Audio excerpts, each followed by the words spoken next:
Les prix de l'essence montent en flèche aux États-Unis. En Californie, les automobilistes paient environ 30% de plus qu'il y a un an. Et ça ne va qu'empirer. Les États-Unis ciblent la principale artère de l'économie russe. Nous interdisons toutes les importations de pétrole, de gaz et d'énergie russe.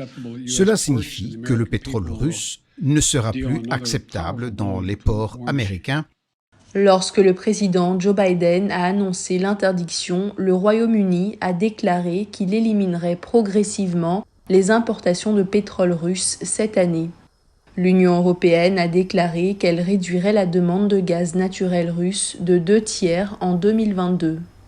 Avec une pénurie d'approvisionnement et une augmentation des prix, les analystes estiment que les revenus de Moscou dans le secteur de l'énergie pourraient ne pas être fortement affectés à court terme.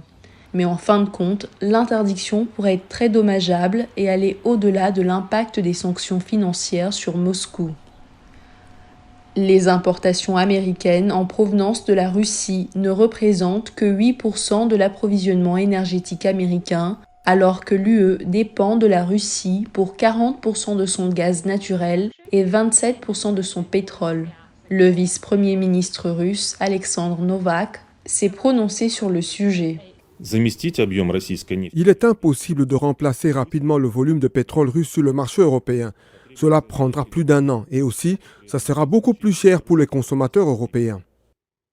Biden a imposé l'interdiction suite à d'intenses pressions de la part des législateurs démocrates et républicains. Il a autorisé le déblocage de 30 millions de barils de pétrole des réserves stratégiques américaines et les responsables de son administration contactent actuellement les producteurs de pétrole de l'Arabie saoudite et du Venezuela pour compenser la perte en approvisionnement russe.